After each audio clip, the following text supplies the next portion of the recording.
Kwa majina naitwa Elizabeth Bernard Shirima, ni afisa mtendaji wa kata ya Vikindu.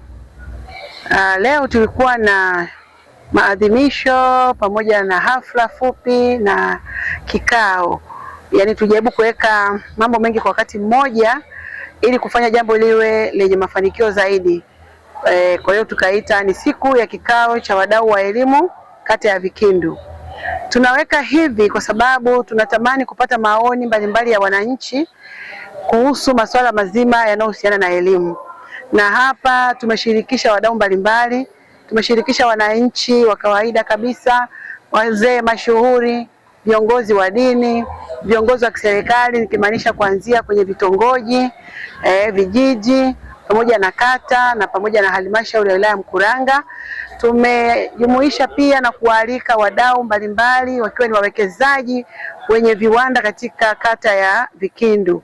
Na wote hawa wamepokea mialiko na wameitikia wito huu, wameweza kushiriki kwenye kikao hiki, na kikao hiki kimekuwa cha mafanikio makubwa, kimekuwa na wahudhuriaji wengi, na hotuba na taarifa ya elimu ya kata ya Vikindu imekuwa ni nzuri, kwa sababu kata ya Vikindu katika matokeo ya mitihani imekuwa ni kata ya kwanza kwa wilaya ya Mkuranga kwa zile kuzingatia ufaulu ambao ulitakiwa katika masuala mazima ya kuwapima wanafunzi.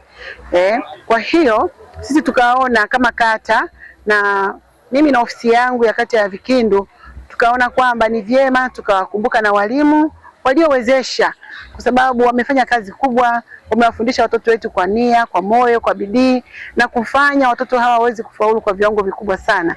Kwa hiyo tumeandaa pia namna ya kuwapongeza na kuappreciate, yani kutambua ile juhudi yao.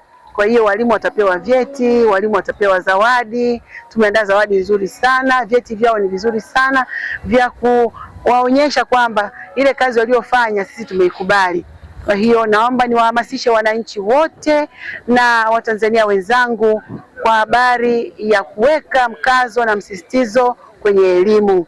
Tuwajali watoto wetu wa Tanzania wapate elimu bora yenye mafanikio makubwa, pamoja na changamoto zilizoko za hapa na pale, lakini bado uwezo tunao, na kwa sababu nia tunayo, tunaweza kufikia malengo makubwa sana ya kumfanya mtoto wa Tanzania aweze kuwa na maisha mazuri ya baadaye na ufahamu ulio mwema, ili tujenge taifa lenye vijana wenye nguvu, vijana wenye akili nzuri, na vijana wenye kujitambua na kujituma, kuliko kupata vijana wenye malalamiko ambao pengine sisi wenyewe tuliwanyima elimu. Sisi Vikindu tunasema kwamba elimu kwanza kwa mtoto wa Kitanzania. Maana yake tunayo kauli mbiu yetu inayosema mtoto wa Mkuranga, elimu kwanza na usalama kwanza, ili maisha ya mtoto yaweze kuwa bora. Asanteni sana, nashukuru.